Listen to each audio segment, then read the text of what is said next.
Hello, my name is Clayton, and welcome to episode 130 of the Watch Dang podcast. I'm a professional dog runner and watch enthusiast talking to his pals about dogs and watches. How's everyone doing? Thank you so much for listening. You know I appreciate it. Well, if you got hit with the big snowstorm over the weekend, Snowmageddon, if you will. I hope you have successfully dug out by now. I would say here in the Providence, Rhode Island area, we got about 20 inches or so.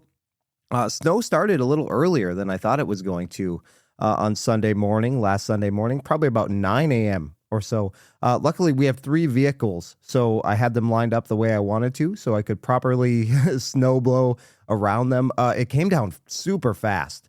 The New England Patriots and the Denver Broncos played in the AFC Championship game last Sunday around 3 p.m. or so. By the way, congratulations to the fans locally around here. New England Patriots going back to the Super Bowl. Boy, that's 7 years in between appearances must have just been devastating for you, right? What a drought. Detroit Lions fans feel really sorry for you. No, in all seriousness, it's a pretty cool story. You know, they were 4-13 each of the last 2 seasons, get Mike Vrabel in and have a ridiculous turnaround, and they're in the Super Bowl. So I'm not sure how they're going to fare against the Seahawks, but still a pretty cool story. Anyway, that game ended about 6:30 or so, and I went out to snowblow. There was already a foot on the ground. So from 9-10 a.m. to 6:30 in the evening, we had a foot. So it came down fast and furious. I definitely didn't have to work on Monday, but my wife had to. So I went back out Monday morning. Like there was an additional, I would say 6 inches or so. I am so grateful that I had snowblowed on Sunday night. That made Monday morning much easier. My surrounding neighbors are older. So one of my other neighbors and I kind of went around and dug everybody else out. None of them had cleared their driveways the night before like I had. So, oh man, it was rough. Needless to say, I was super sore on Tuesday morning. My goodness. I turned 47 last week and I felt every second of that. Oh my. Tuesday morning, I got out of bed. I was like, oh man, what did I do? Then I remembered I snowblowed for like 6 hours on Monday. My beagles having a bit of a hard time in this. We can't go and do our hikes the way we usually do. And, I have to clear an area for them to do their business. They're little, 20 inches of snow. Boop, they're gone. They disappear. So they were very grateful. I snowblowed a network of paths in our backyard for them. And they can do their business, run around a little bit. The neighbors that we share a backyard fence with have dogs, 2 German Shepherds. So they love going out to run and bark at them. So they're still able to do that. Monday, after I cleared a path, my dogs had been sort of stir crazy. They'd been in the house for over a day. They weren't going out in that storm. Some dogs love snow, and I think that's a bit of a myth. I'll get into it in a little bit. But not all dogs love the snow. They like frolicking in it for maybe 30 seconds, but prolonged exposure, it's tough on their paws. It is, and the paws get dried and cracked and everything. So needless to say, once I snowblowed, Juniper, my one beagle, younger beagle, was very grateful. And she was running around, and I snapped a really cool picture of her. On Tuesday morning, I saw that our local news station on their Facebook page was looking for photos of pets in the snow that they might put on the news. So I snapped a picture of Juniper. I put it on their Facebook post, and in like 10 minutes, she was on the local news. My friend texted me and said, Juniper's famous. She's on the news. I missed it, of course, and I cannot find it for the life of me. They did not post that on their website. But yes, little Juniper running in the snow made the news, which was pretty cool. So we have about 20 inches of snow, frigid weather. The temperature is down around 0 in the mornings almost every day this week. So work has been super challenging. For those of you that don't know, I have a dog excursion business. I take them out to a farm. We luckily do have somebody that plows out the farm, but we still had to blaze trails in deep snow and cold temperatures. The small dogs that I take are a no-go for a few weeks here at least. I didn't work a ton this week. Driving is the other nightmare around here. My goodness. The majority of my clients live in a really nice neighborhood in Providence. and the roads are just a disaster. Main streets are passable okay, but the side streets are essentially contracted out to landscaping companies with pickup trucks with plows on them. Here in my town where I live outside of Providence, they actually have like city real deal plowing trucks that do a good job on the roads. You can eat off of them, as they say, but in Providence, it's a mess. And my van does not handle well and that stuff. I have to put sandbags and cinder blocks in the back for added weight. It's just open and the back end just fishtails around if I don't have that in. I did end up getting stuck. One of my badass clients brushed off her pickup truck, got her tow rope out, and came out and pulled me out like nothing. That was Tuesday morning, and I just gave up. I didn't have many dogs, and I said, you know what? You can have your dogs back. I'm not going to work. So I went back home, and my neighbor was off as well. So we decided, hey, let's go grab a couple beers and some lunch. So it was really neat to have a random Tuesday afternoon. I really never take weekdays off because I don't get sick time. I have to talk to myself about that or, just PTO or anything. So yeah, if I don't work, I don't get paid. So it was kind of neat and cozy to have a Tuesday afternoon where I could just have a couple beers and catch up with my neighbor and my friend. It was pretty awesome. So, yep. Anyway, enough complaining about the weather. I've taken almost 7 minutes of the podcast here. If you were in the path of the storm, I sure hope you had a cozy snow day or two and stayed safe. Hopefully kids got to play. I know around here, even on Monday, some schools around here had multiple snow days, and they did a distance learning day on Monday. Like, come on, let the kids and teachers have one snow day. I'm sure they would trade a snow day for, an extra day in June. I can see if you're going 2 or 3 days, then we can deal with the distance learning nonsense. But come on, I don't know. It doesn't really seem fair. And I hope if you are a parent out here and you had to do the distance learning, you pretended like you had technical difficulties and then you went sledding with your kid. But anyway, like I said, hope you had a wonderful and safe snow day or two during Snowmageddon. All right, sorry for the extended open there, but I'm intentionally trying to set a wintry atmosphere for this episode. There is a method to my madness, foreshadowing, if you will. We're going to deviate a little bit from the watch talk this week and return to a series I started last year with the Oura Ring, an unsponsored product review.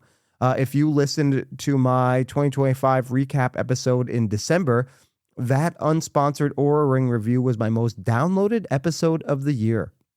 I think that tells me a lot of things, but mostly it tells me that people really want to consume product reviews that weren't bought and paid for, right? They want analysis from people who bought items with their own money and are giving their real, unfiltered opinions, the good and the bad and the ugly.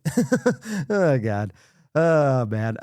So that's what you're getting today. I bought this product with my own money. There's no discount code in the show notes, no emails traded back and forth with brass from this brand, no affiliation whatsoever.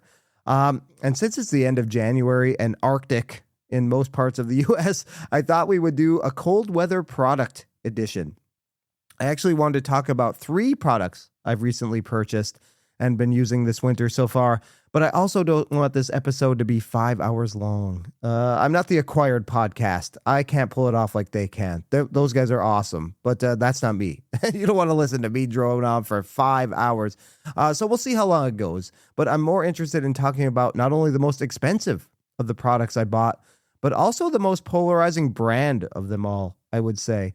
And this whole experience compares to buying a luxury watch, definitely. So we'll talk about that too. This brand definitely has things in common with probably the most popular and polarizing watch brand of them all. I'm going to put both brands in the title of the episode as well because clicks. I want people to download this, man. So we're putting both of those in to maybe steer some more traffic to this episode. But while this episode, may not be as watch focused as usual, there will definitely be some parallels drawn for sure. So a little bit there for the watch geeks.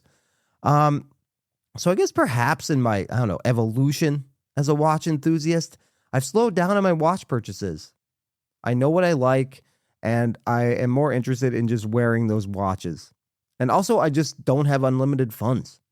There are other things I'm interested in doing with my money. We're doing some traveling this year, and I have really seen the value in buying high quality items outside of watches. And maybe that's from, buying nice watches. Maybe it stems from that, especially items you use all the time. It might hurt at first when you're paying for it, but the reliable use you get out of it is the true payoff, right? If I'm going to have a high quality product for 15 years, I don't mind making it hurt a little bit and buying it now. We live in a world of planned obsolescence. New cell phone every couple of years, new Apple Watch every couple of years. So it's nice to know that some things are still built to last. As I've said, I have a dog excursion business. That means I'm outside all year round, hot and sweaty in the summer and freezing cold in the winter. While I have a lot of cold weather gear, lots of sweatpants, jackets, vests, hoodies, thermal nonsense, I was missing something pretty important for the roughly 4 to 5 months of cold weather we get out here in New England: a solid winter coat. I have one that I do wear for work on extra cold days, but it's not the thickest. And for non-work purposes, I really don't have a real winter coat at all. So I wanted something I could wear if we went out on a blustery weeknight to dinner or something, but also that I could wear for work if it was 3 degrees with a minus 15 wind chill. Okay, let's rewind a few months back to November of 2025. The idea of buying a fancy new coat was percolating in my brain. And this already definitely reminds me of 8 years ago, when I decided to abandon wearing my Garmin every day and started looking for a real watch to wear. Anyway, the temperatures were starting to drop, and everywhere I went, I saw people wearing these winter coats with a little emblem on the left arm: Canada Goose. I was vaguely familiar with the brand. I heard people talk about them in the past and that they were quite expensive. That had always been in my mind. Somehow, back in the day, I knew Rolex were expensive, but I really didn't know much about them. I would say that was my product knowledge of Canada Goose as well.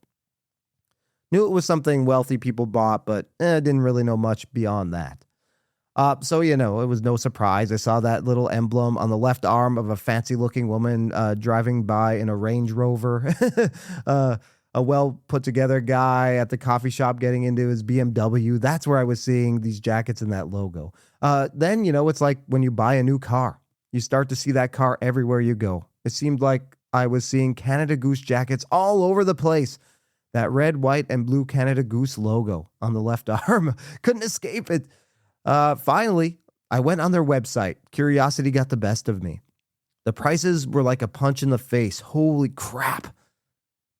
Kind of like when I got in the watch hobby with affordable pieces, I could not imagine dropping that much cash on a winter coat, right? We'll get into pricing in a little bit, and I know it's kind of a touchy subject to talk about how much you spend on something, but this is a review, so we have to go there eventually, but not yet. Not yet. And then, of course, the algorithm knew I was looking for a winter coat, so I started to be inundated with all kinds of options. Coats that look just as good for a fraction of the price of the Canada Goose jackets. There's nothing special about me, though. I'm a typical consumer. So even though I kept seeing all these other less expensive options, that logo on the left arm of so many people I was seeing around kept me intrigued. Now it was time to do some research. So when it comes to a winter coat, I was looking for a few things. Something warm, but not bulky. I wanted a heavy-duty coat, but something I could also move around in. I put a lot of steps and miles in every day, and I also tend to run a bit hot. Even when I go for a run on a cold day, like I'm going to do again after I record this, 17 and a half miles, and it's 0 degrees right now. Oh, man. I'd rather be cold at the beginning than sweating my butt off during it. So, yeah, I don't sweat a lot, but I also just run hot. I run hot. So as I got onto Canada Goose's website, there are some heavy-duty winter coats on there. As somebody who grew up in the Upper Peninsula of Michigan, like I mentioned last week, I have lived through several real winters. I would consider this year an outlier here in southern New England and Rhode Island, but in general, I don't consider the winters to be all that cold and terrible. In Rhode Island and southern New England anyway. I know further north in New England, you get blasted with snow and cold. Not the case here so much. We get we'll get cold temperatures and snow, and then the next week it's 50 degrees and all the snow melts and it's muddy out at the farm that I take the dogs to. That's usually how it goes, or it just rains a bunch. That's, majority of our winter, I think. So I started to wonder if Canada Goose was more jacket than I actually needed. Many of them were rated to like minus 30 degrees. I thought I would roast in something like that. So I took advantage of the algorithm feeding me winter coats and looked at other brands like Arc'teryx, Fjallraven, North Face, Patagonia. However, like I said, much like Rolex has tempted many a watch enthusiast, that Canada Goose logo remained enticing. So back to the website. And then I found something that I thought might work for me. The Wyndham Parka. A shorter jacket than many of their offerings and rated to a slightly warmer temperature than many of the others. Again, if I still lived in the UP, I'd be going for the toughest jacket they had. But out here, again, I just didn't feel like I needed it. Also, you literally save hundreds of dollars for something a little lighter as well. So sign me up for that. Based on videos and articles, this seemed like something I could move around in and stay warm, but not too warm, not sweat my ass off. So despite knowing I could probably get something just as warm and maybe easier to clean and deal with for much less, that logo on the left arm, I'd seen so many times over the course of the few weeks there in November, got the best of me, and I pulled the trigger on the Wyndham Parka. Okay, before we get into the jacket itself and how I feel about it, good and bad, let's dig into the history of Canada Goose a little bit. I'm taking it for granted that many of you have heard of it, and maybe you haven't. Even more than the history, though, I'm really excited to learn how Canada Goose became a luxury winter coat, a status symbol, how that logo was able to reel me in by seeing it on the left arm of very fancy people. All right, real quick and dirty history of Canada Goose. Canada Goose Holdings is a Canadian holding company of luxury winter clothing manufacturers. The company was founded in 1957 by Sam Tick under the name Metro Sportswear Limited. They are headquartered in Toronto, Canada. Canada Goose makes sense. In 1957, just reading from Wikipedia here, I will leave some links to learn more information about Canada Goose. I'm not going to read the whole Wikipedia page verbatim, just a few important facts here about their history. In 1957, Polish-Jewish immigrant Sam Tick founded Metro Sportswear, the company that would later become Canada Goose. The company's first products were wool vests, raincoats, and snowsuits. Tick's son-in-law, David Reese, joined Metro Sportswear in 1972 and introduced a down filling machine. We'll get into down much more in a little bit here. A down filling machine that allowed the company to more efficiently produce winter jackets. By the late 1970s, the company was supplying parkas to police, corrections officers, park rangers, and other public sector workers under the Snow Goose brand name. It also sold designs to large apparel manufacturers like LL Bean and Eddie Bauer. In 1982, Reese succeeded Tick as the company's CEO. In 1985, Reese acquired a majority stake in the company and changed its name to Snow Goose. In 1997, David's son Danny joined the company. In 2000, at Danny Reese's urging, the company changed its name from Snow Goose to Canada Goose. The following year, Danny Reese took over from his father as CEO of the company. Under Danny Reese's leadership, the company discontinued its private label operations to focus mainly on consumer products. The business saw rapid growth around the turn of the millennium, and revenues increased from roughly $3 million in 1991 to roughly $17.5 million in 2008. Okay. I can see now how it's becoming a status symbol. How did they get there? They used brand positioning, right? And exclusivity. Sounds familiar, doesn't it? They transformed from utilitarian gear to a luxury fashion brand. Canada Goose uses savvy marketing, celebrity, and influencer endorsements to build desirability. They were featured in many movies. That's how watch brands do it, right? Omega, becoming the watch of James Bond. Rolex, of course, before that. National Treasure, among many other movies, featured Canada Goose products. And marketing. How has Rolex in part because they make amazing watches, but how have they become a luxury brand over the years? Their marketing is incredible.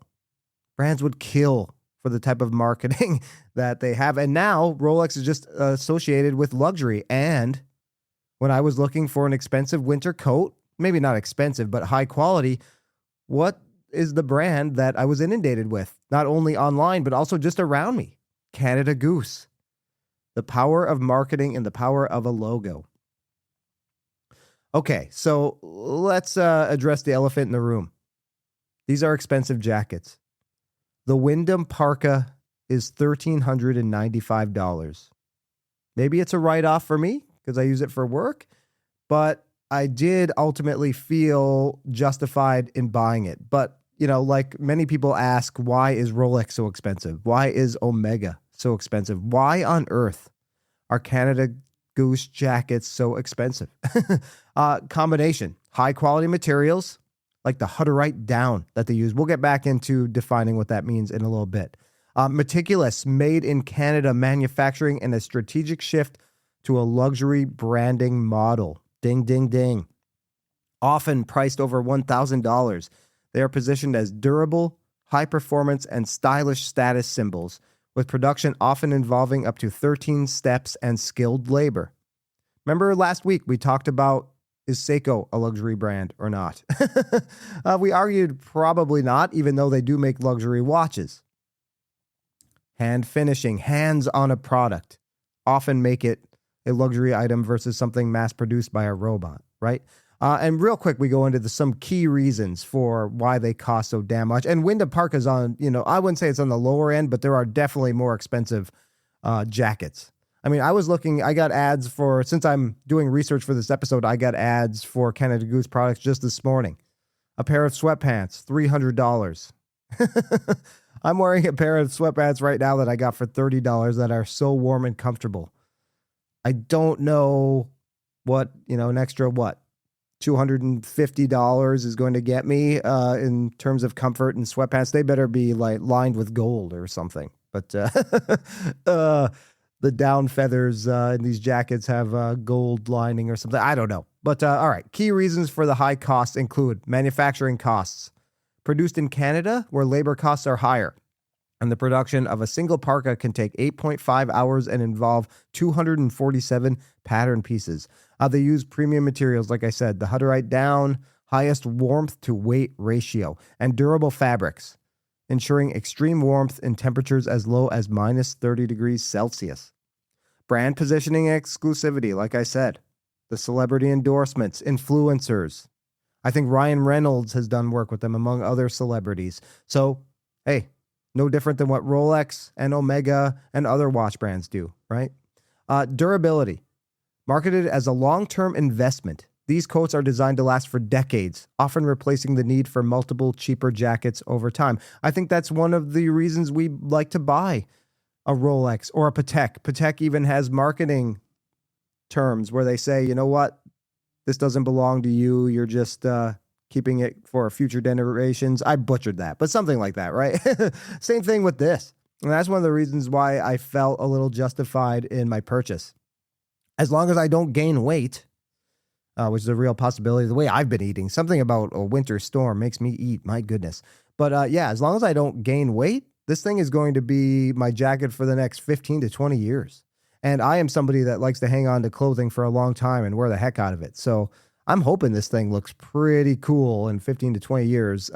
Yeah, I just have to make sure I fit in it. That first cold day of every winter might be a rude awakening when it's a little tight. And then high demand. Again, with Rolex, right? Demand outweighs production. So there's scarcity. And a lot of us think maybe it's manufactured scarcity. I don't know. But yeah, high demand for Canada Goose as well. The reputation for quality has created a cult following and a strong demand, allowing for premium pricing. Now, I had no problem getting this coat. There were a few of the colors were out of stock and a couple of the sizes. But we're going to go into the particulars of the actual Wyndham Parka next. But I just wanted to give a little background so you know what I'm talking about here. Maybe I should have done it sooner. But yes, so they've been around for about 70 years at this point. and they have positioned themselves as a luxury item. Are they luxury and fashion first, function second? We'll find out. Okay, so here's what we'll do for the rest of the episode, and then I will get you out of here. We'll do a brief product overview of the Wyndham Parka from the Canada Goose website, and then I'll just give you my pros and cons of actually owning it and wearing it for the last couple months. I have been wearing it a lot. We've had a colder December and January, and February doesn't look to be that much warmer. So I feel like now, after wearing it for 2 months, I can give you a really informed, honest opinion. I've worn it for nightly hikes with my dogs. I've worn it out on the town last night, in fact, and I've also worn it for work now. Some of these cold Arctic days we've had the last couple of weeks. And I've not washed it for any of that. So probably ripe right about now. But yeah, 2 months of honest wear and ownership. I can give you a good list of pros and cons. And then I think we'll go into the pros and cons of owning Canada Goose as a brand. Some of their sustainability practices, perhaps. What that logo might mean and what it might say to others about you, right? Counterfeit. Believe it or not, yes. They are a luxury brand. There are fakes out there. So yeah, we'll get into all of that. And then, we'll get you out of here. Hopefully I can handle all of this in the next 10 to 15 minutes. And this is not an episode of Acquired.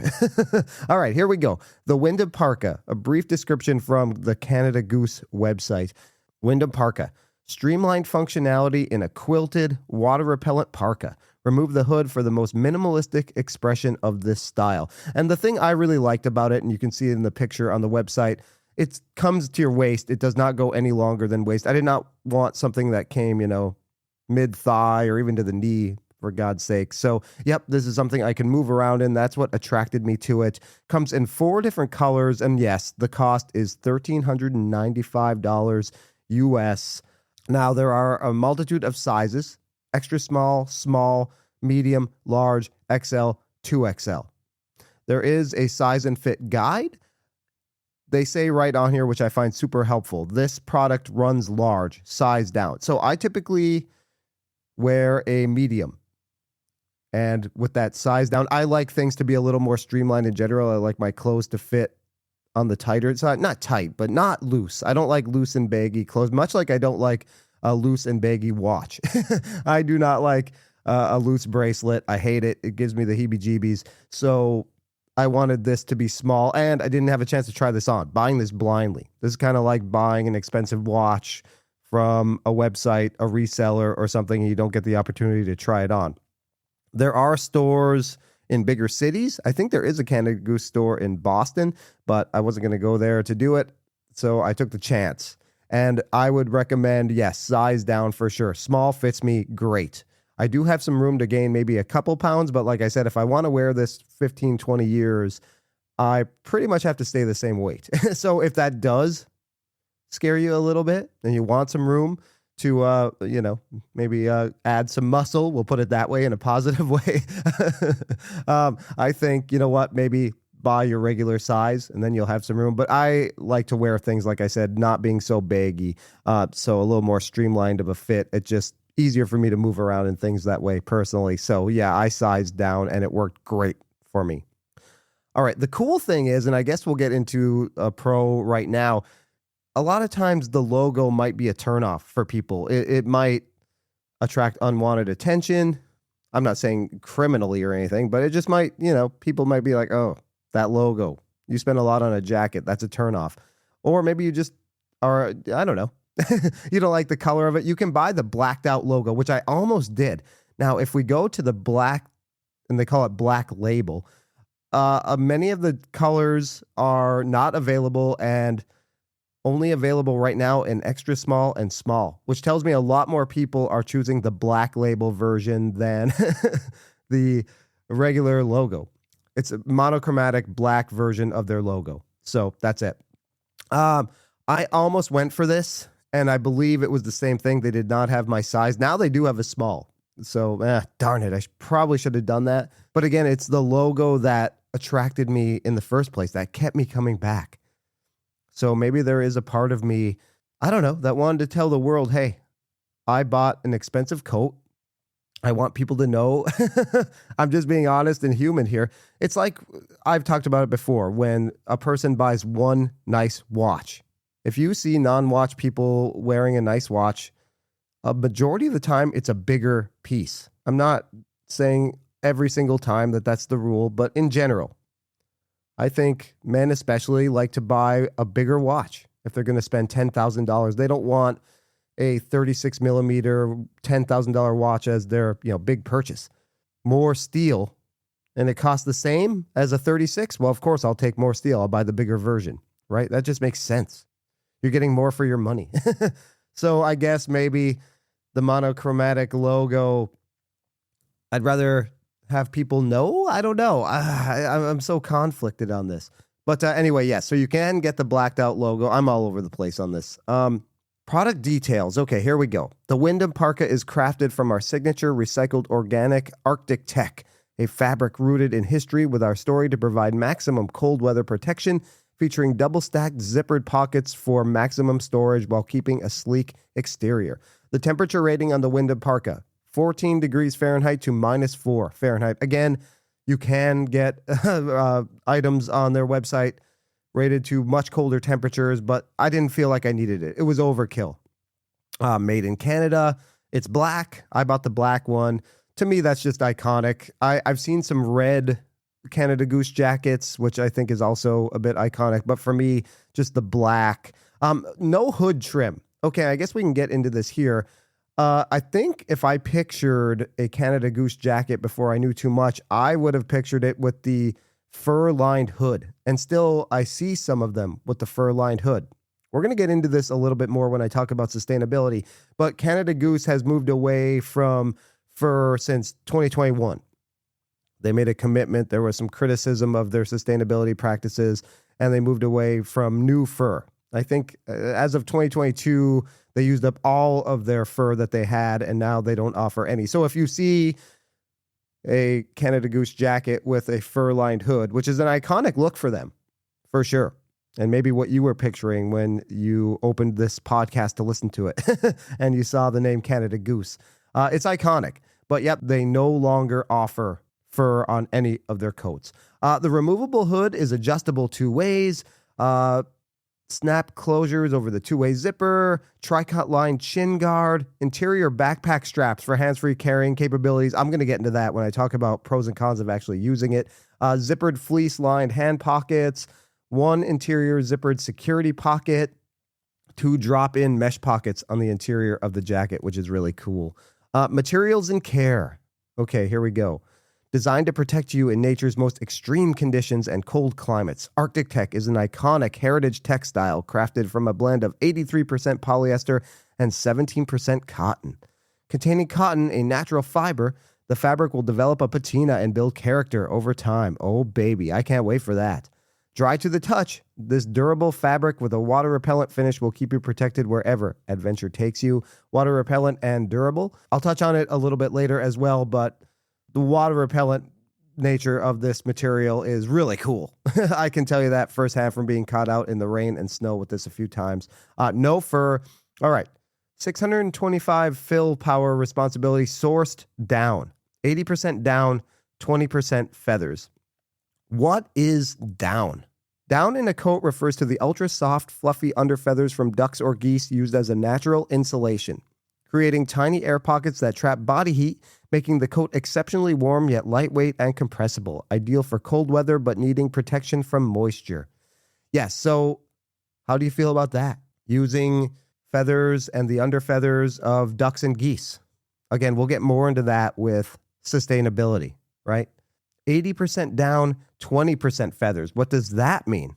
The first number represents the percentage of down, and the second number represents the percentage of feathers. Generally speaking, a higher first number means a higher quality and more expensive product. Now, in their warmer jackets, you get a 90-10 ratio. This is not rated to as low a temperature as some of their other jackets, so hence the 80-20 ratio. All right, the care. Now, it's not a coat you can just put in the washer. You could, but that's not taking proper care of it. You spend this much on a coat, you want to take proper care of it. Do not wash, do not bleach, do not tumble dry, do not iron. Dry, clean only. Now, you have to decide if that's a pain in the ass for you or not. I will wear this coat every winter and it will get dry cleaned once. I don't go to the dry cleaner regularly. Maybe you do. Maybe you have to wear suits for work and you go all the time every week. And then you can just bring this in regularly and get it dry cleaned. That's not me. But otherwise, no matter what I do in it, it's going to absorb all of that. And yeah, it's going to be pretty seasoned by the end of the year. But yeah, so I accept that. I accept the conditions of it. But I'm not going to dry clean it regularly once a year. Maybe, after a few years, I'll skip it completely because I'm a lazy person. The other important thing, lifetime warranty. Our products are made with the highest quality materials and craftsmanship. Canada Goose products purchased from an authorized dealer are fully warranted against defects in materials and workmanship for the lifetime of the product. If a product ever fails due to manufacturing defect, we will repair the product free of charge, or we may choose to replace it. Please note, knitwear, accessories, and collaborations are excluded from the Canada Goose warranty program unless otherwise stated. So yes, don't go out and do stupid stuff with it, but if a zipper breaks just from regular use or something else happens, they will cover it for the lifetime, your lifetime. So that's pretty cool. Okay, so now I have been wearing it for a couple weeks. No more reading from the website. Here we go. My opinions. The pros. It is definitely warm. I don't have to even wear a lot of layers underneath it. During the cold days this week, where it was, a couple days, it was a high of 14 out here, especially on Friday. It was a really cold day. I had one layer on underneath, and I actually had to zip it down because I was warm. So for what I do living in New England, being outside a lot of the day, this jacket is awesome. Since I do have a smaller size, I can't fit like 5 layers. But if you buy, a regular size, your regular size, and you don't size down, then, you can put more layers on. You don't need them. I don't need them anyway. Maybe you like to be warmer and bundled up. I really don't. So yeah, for me, this is a perfect coat where I can just throw a shirt and maybe a light hoodie on and be fine. And then have to zip the jacket halfway down, even when I'm doing things outside in the very cold temperatures. I really like that. Yeah, the pockets. The pockets are great. Basically, you have 4 pockets on the front, 2 upper, 2 lower. They have one shared zipper and then individual zippers. So really easy to use. One of my complaints about jackets that I've spent money on, especially raincoats, the zippers just fail. I think zipper technology is lacking. I have bought North Face raincoats and other raincoats, Marmot, Patagonia, and man, after wearing them for a season or two, the zippers just fail. These zippers will not fail. And if they do, they are guaranteed for the lifetime of the jacket. So I find that really great. Yeah, the pockets are fantastic. I go hiking in the dark with my dogs every single night. So I can put a flashlight in there. I have a chest lamp or a headlamp, but I have a spare flashlight. I have a pocket knife just in case. Poop bags. My phone, everything can go in these 4 pockets. There are additional pockets, like I said, inside. There's like a mesh lining pocket that I'm sure you could do something with. I have not yet. I have not put anything in those mesh pockets that are lining the jacket. There are interior pockets as well, which are great. The backpack straps are really cool. Again, I am somebody that runs hot. So if I'm hiking for hours in this coat, or maybe, we're walking around Boston or something and it's cold in the morning and I get warmer. This is even though it's streamlined, it's still a fairly bulky jacket. I can't tie it around my waist, but it has 2 backpack straps inside by the sleeves. And if you are walking around and you get warm, you can wear this as a backpack instead of wearing the jacket, right? You can take it off if you're getting too warm. And instead of carrying it or anything, you can kind of just wear it as a backpack, which is really cool. I've never seen that. I'm sure there are other coats that have that. I don't know. But I thought that was a real cool gimmick. And I like gimmicky stuff. So yeah, that was one of the actually deciding factors that made me buy this jacket in the first place. I think it looks great. I just think it looks the business. It looks like a solid jacket. I like the way I feel in it. And maybe it's because of the brand. It gives me a feeling that I actually did a pretty good job. Even though I spent all this money, it's worth it to me. It's a quality product. The packaging is also really next level, I think. Comes in like a nice, really big black box. Feels luxury, you know. Sometimes we feel like watch boxes are overkill, but I don't know. You spend $8, $9, $10,000 on a watch. The presentation box is a little neat, even though it just lives in your closet, and we all have too many watch boxes, right? But now, you know, Breitling, I think, gets bagged on, and the sustainability reasons behind their minimalist packaging, I get it. It's admirable, but I don't know. You buy a $10,000 Breitling and you get this little like recycled pouch, essentially. I don't know. It does not feel like a luxury experience. This definitely felt like a luxury experience. And that when I got it in the mail, it was in a big box, and you open it and then there's that coat. Definitely makes you feel good, like $1 million. And like, you know what? They're giving me an experience that is luxurious, if you will. Cons of the jacket. And even though I love this coat, I feel like maybe I do have more cons. I would say it's heavy. It's a heavier coat than I've ever owned. And of course, it's warm. It's a real heavy duty jacket. But I remember, especially when I first wore it, I was only wearing it to hike with my dogs. I was not wearing it for work just because I didn't feel like it was, you know, cold enough during the day for me to have to wear this heavier coat. And I would do 1.5 hour hikes with my dogs in this thing, especially the first couple of weeks I owned it. And my back would be a little sore. It was almost like hiking with a 20-pound pack on or something. It's a heavier coat, so just keep that in mind. I know a lot of people are really just wearing winter coats to and from someplace, maybe to and from work or shopping or something, and you're not wearing it for hours on end. More of a short-term wear type thing, because not everybody is outside as much as I am. But yeah, so keep that in mind. It's just a heavier coat, but also that has a connotation of luxury to it as well, I think. The weight. Along with the weight, it's stiff, I would say. It's a little tough to move around in, not too bad. Bending over a lot. You know, I did wear it for work this week, and I would say it's a bit stiff. I have broken it in now a little bit, but yep, it's a little bit stiff. Again, sizing might be a con for you. It's slim fitting. It's streamlined. So I sized down. I'm happy with it, but you know, maybe I'd have a little more flexibility if I did get a more true to size fit, but I would be swimming in a medium for sure. So ultimately I am happy that I went with the small, but I would definitely be swimming in a medium. But if you like a bigger jacket, I know a lot of people could wear medium shirts, but they like large or even extra large. I have a friend who wears baggy everything because he's just more comfortable in that. I feel frumpy in larger clothing. I just don't like, wearing a large t-shirt. I'm usually a medium, sometimes a small t-shirt, depending. Everything kind of fits differently. But yeah, that might be a problem for you. I would say, even though I went with something that's not rated to super cold temperatures, -4 compared to some of their coats, which are -30, it's still a little too warm. It's just a very warm coat. So if you're worried about, sometimes I live in Minnesota or Michigan and routinely gets wind chills anyway, gets to -20, -30. I think you'd be okay in this jacket, but it's subjective.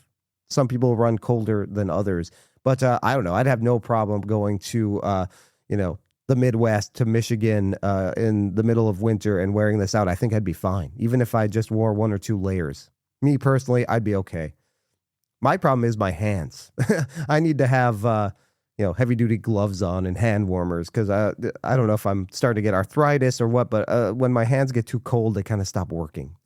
The brain function, they just don't do what my brain tells them to do.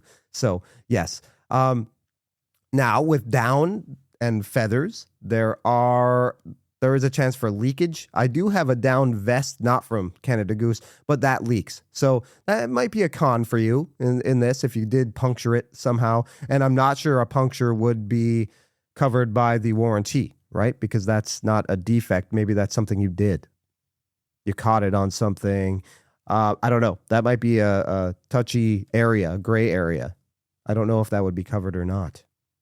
Now, I think the zippers are high quality, but sometimes I do struggle with the main zipper that zips up the jacket.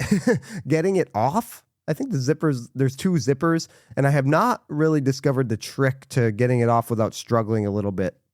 If somebody were to see me, they'd be like, "What's your deal, man? You can't get out of this coat." So yeah, I do find the main zipper and the just getting the jacket completely unzipped, I do find that a little clunky and cumbersome. I don't really love that aspect of it too much. And then I think the biggest con might be the price, right? Of actually owning this jacket. Is this something that I think is worth $1,400? I've never really owned like a winter coat that's more than a couple $100, honestly. I never have, so I'm not sure. You know, I've read reviews on Arc'teryx and Fjallraven, and I can tell you the North Face jackets I've bought in the past, not winter coats, but raincoats, I've not been overly impressed. I have a few Patagonia items. I was never really super impressed. Marmot, I have a couple Marmot raincoats and stuff. Again, the zippers failed on those things. So I guess would be turned off from buying like a $300, $400 North Face or Patagonia jacket based on my experiences with the raincoats. Because I don't know, if I buy a $400 North Face, let's say, and then I use the zipper a bunch, is it going to break on me in a year or two? Based on my experience with the raincoats, yes. Maybe I'm unfairly judging the winter coats because I have no idea. I've never owned a North Face winter coat, but based on the raincoats, yeah, I don't know. I don't think I'd do it. So I feel like I'm getting a quality product here that I know I can send back if I have any issues, and they'll either replace it or, you know, fix the zipper, whatever it might be.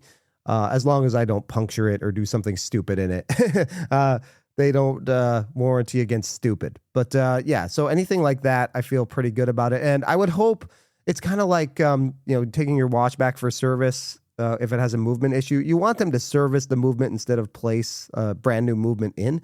So I would want them to not replace my jacket. If I'm wearing a jacket for 10 years, like I have sort of a romantic relationship with some of my articles of clothing.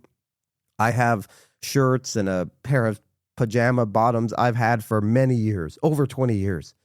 I like that relationship, and I like the way clothes look after wearing them for many years. So I would not want them to replace my jacket if there was an issue.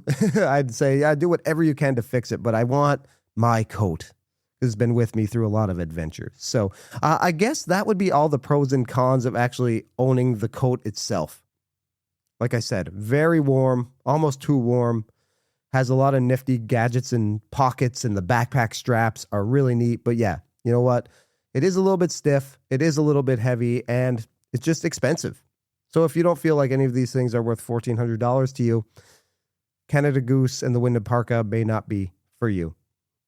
Okay, well, I went way over an extra 10 to 15 minutes, so I'll try to wrap this up as fast as I can. I certainly did not expect this episode to be an hour long, but you know what? If you are actually considering buying one of these coats, it's a huge investment, very expensive. So I want you to be armed with all the knowledge you possibly can have from somebody who bought it with his own money and has been wearing it now for a couple of weeks. So I apologize, but hey, I'm looking out for you here. All right, before we go, I would like to look at the pros and cons of owning the brand itself, Canada Goose. You know, a pro and a con, I guess, would be that it's very trendy, right? They are a hot luxury item. Like I said, in a small town like Providence, I see them all over the place. Back in November and this week, as we dug out, you know, of the big snowstorm, right? I saw several men, but you know what? I actually see more women wearing them than anything else. My wife has actually been interested in getting one too, but she's not outside all that much. She's very indoorsy. So it probably doesn't make a whole lot of sense for her.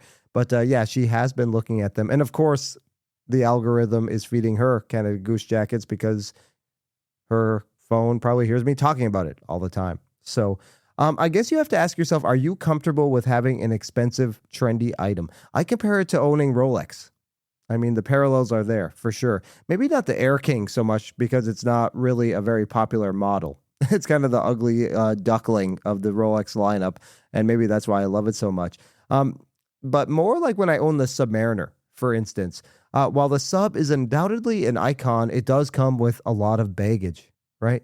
I think I felt the weight of that baggage a little bit, more than a little bit, probably. Once the honeymoon wore off and it settled into my collection for a few months, I just felt less and less connected to it. I wasn't proud to wear it, really. I didn't want anyone to see it. If I was approaching someone I knew and I was wearing a sleeve, I would cover it with my sleeve. that's not a watch you love, right? And I think I was just embarrassed to have people know that I spent that much money on a watch.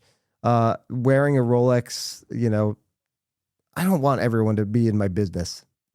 People don't listen to this podcast. A lot of my, casual friends and everything. Most people don't even know I have a watch podcast. So I like to keep it that way. I can talk to you about prices and everything, and it's not, as tacky. But once you start talking to non-watch people about how much you're spending on a watch, I don't know. And the Rolex talks for itself. People see that, and then they know. With the Air King, people might wonder if it's even a real Rolex. My neighbor Fred was like, is that a real model? Like, yes, because it looks so non-Rolex. So I think that's what I really love about it, And I guess with Canada Goose, you have to decide if that logo on the left arm would make you feel the same way, right? Would you be proud to wear that coat wherever you went and have people know that you paid a lot of money for your winter coat? I know people who have Daytonas and day dates, other Rolexes, hypey Rolexes, the Pepsi, and wear them loud and proud. They don't care what other people think at all. And then there are others, like I said, like me, that aren't really comfortable having everybody know that I dropped a lot of money on a watch. A watch like the Moser, which is Stealth Wealth, that I had no problem wearing. But, nobody knew what the heck that was. And I told the story one time, a guy asked me what it was at a party, and I told him because he said it was a beautiful watch. He loved it. And then he looked up the price, and he walked away after a little bit. I was like, oh, whatever. But for the most part, it's stealthy. I guess deep down, I'm just not a Rolex guy outside of the Air King. That watch I love, but other than that, the Titanium Yachtmaster I think looks pretty, unassuming, I would say too. But beyond that, I don't know. I just not sure I'll ever get another Rolex if the Titanium Yachtmaster does not happen. With this coat, I don't really care if people see that logo or not. Canada Goose makes a high quality item. There's a reason they are popular beyond just being a luxury status symbol. Much like Rolex, they definitely have some hypey watches, but there's a reason. They make an absolutely solid product. Rolexes are built like a brick shithouse.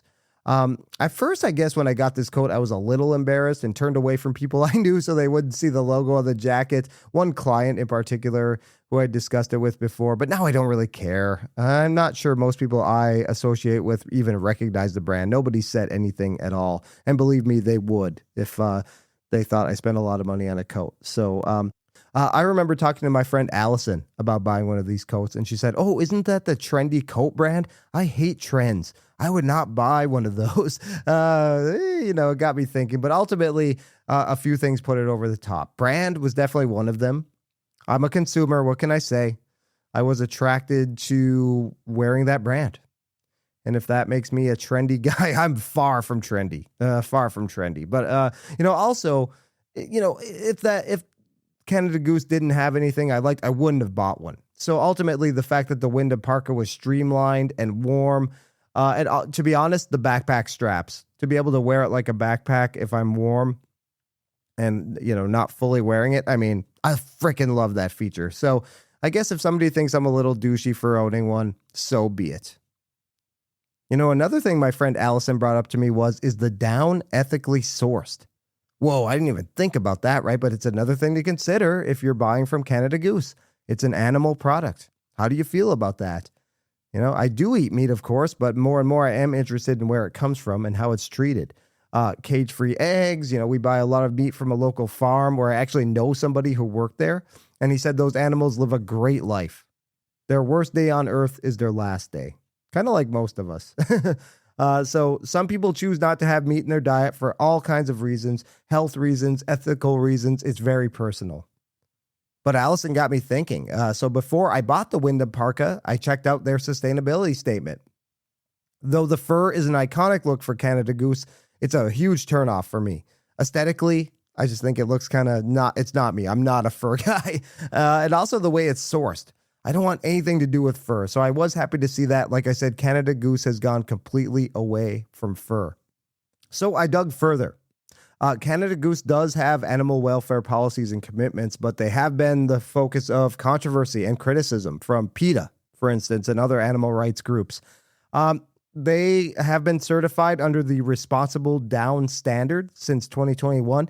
In the research I did, it does seem like Canada Goose is late to the game a little bit. Other brands like North Face have, been much early adapters to this kind of thing. So if that matters to you, do your research. North Face may be a brand you turn to instead of something like Canada Goose, right? Because I think they have faced much less criticism. But again, this information is all on the internet and you can look it up. So like I said, Canada Goose has been certified under the Responsible Down standard since 2021. This standard aims to ensure that down and feathers in their products are traceable through the supply chain from animals that were treated in accordance with established welfare practices and not sourced from live plucked or force-fed birds. Their policy states suppliers must respect the 5 freedoms of animal welfare, basic principles like freedom from hunger, pain, distress, etc. So yeah, this is important stuff. As someone who works with dogs, I am very sensitive to all of this. I used to hunt. I grew up hunting. I grew up in the Upper Peninsula of Michigan. I hunted deer. I can't imagine shooting a deer now. I mean, God, that is such a long time ago. I hunted well over 30 years ago. I can't imagine doing it anymore. My wife makes fun of me. I save bugs. A bug she would kill and squash without a second thought. I will open the window and do my best to get it in a napkin and place it outside or throw it out the window or whatever. I have a soft spot for animals, so this is very important to me. That's for sure. Like I said, they did have a phasing out of fur purchases and manufacturing with fur. They ended purchasing new fur in 2021. They ceased making garments with fur trim by the end of 22. They also have a supplier code of conduct. Canada Goose's supplier policies also explicitly say suppliers must treat animals humanely, comply with applicable welfare regulations, and not tolerate intentional mistreatment or undue suffering. Other jackets that we've talked about in this episode, Fjallraven, and more with their wool, I think, but there was a video that came out within the last couple of years, I believe, from, I think it was in New Zealand, a farm that Fjallraven used for wool of animals being treated horribly. So much so that Fjallraven had to come out and issue a statement about it. They were appalled, they said, and they tackled it head on, that's for sure. The statement is on their website. I did find that when I was researching all this stuff. So, man, yeah, that's not a good look. But hey, tackling it head on, that's what happens. I own a business. Bad things happen. It's how you respond to them that really matters, right? Shit happens. How do you respond to it? Yes, again, all about how you handle things. So Fjallraven did handle that head on. All right, there's been concern from PETA and other animal welfare groups. The use of fur, PETA and Animal Justice criticized Canada Goose for previously claiming its coyote fur was sourced humanely, arguing that wild animal trapping inevitably causes suffering, especially the leg hold traps that we've seen. After Canada Goose shifted to reclaimed fur, some activists called this humane washing, saying real fur, regardless of how it's obtained, involves animal suffering. Animal killing for down. Some critics stress that even RDS certified down comes for birds that are ultimately slaughtered for meat or feathers. Transparency and implementation. Third-party ratings and fashion transparency indexes. There are such things. Google these things. Trust me. These indexes have sometimes noted that Canada Goose's animal welfare practices are not fully transparent. So, yeah, again, how important is this to you? If it's not that important, then proceed. But I have to bring it up because it is important to a lot of people. We do not want animals being slaughtered. Now, we eat pork, we eat beef, we eat chicken kind of without a second thought. I think if we saw how it was done, how they make the sausage, if you will, a lot more of us would be eating vegan or vegetarian diets, right? But I think a lot of us just don't want to know. But in this case, yeah, I did want to know. Because I did want to know if this was a company I was willing to give my $1,400 to for this jacket. And ultimately, at the end of the day, I looked on their website. They have and I can put a link to it in the show notes. But yeah, Canada Goose has a lot of information on their website about this. And they are late adapters, like I said, really only 5 or 6 years now that they've really been making a push towards a lot of sustainability efforts. But yeah, it's important to them, I think, to the point where I felt comfortable giving them my money. So, all right, the last thing I really want to talk about, and something that's very important if you're going to buy one of these fakes, counterfeits. I know there is probably a temptation to buy one of these used or at a discount, much like watches, right? But if you're buying on Facebook Marketplace or eBay or somewhere else, the threat of buying a fake Canada Goose jacket is out there. They even have a whole section about it on their website. I'm not going to read the whole thing, but it's interesting stuff. And I don't think Rolex or any watch brands that I know have this kind of statement on their websites. It's pretty interesting. It says, like many world-leading brands, our success has led to our products being copied by counterfeiters. Unfortunately, it's all too frequent that we're asked if a counterfeit website is real or hear a story about someone who accidentally purchased a counterfeit parka online. Protect yourself and those you care about by only buying authentic Canada Goose products from an authorized dealer.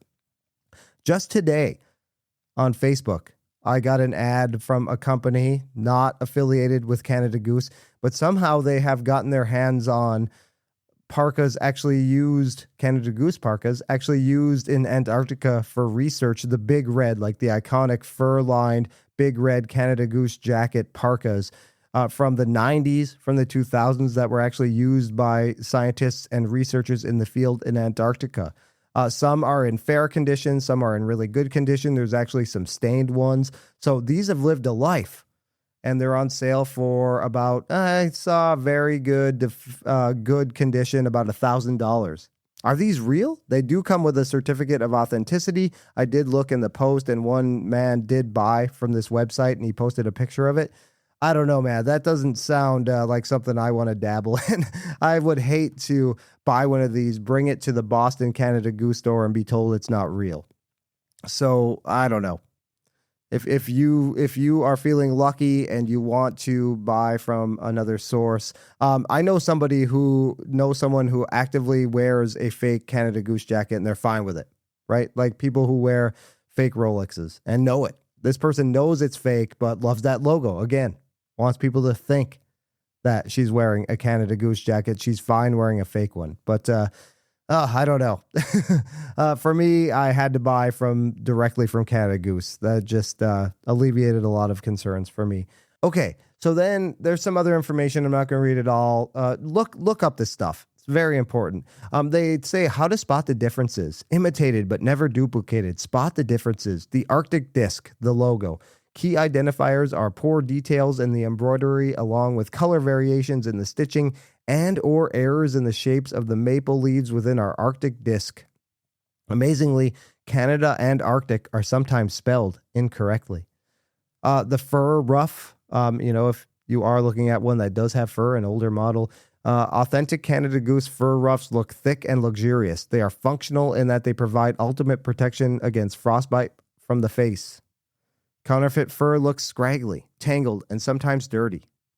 Coyote ruffs are also much softer than commonly used alternatives such as raccoon. As well, look for poor seam quality on the hood.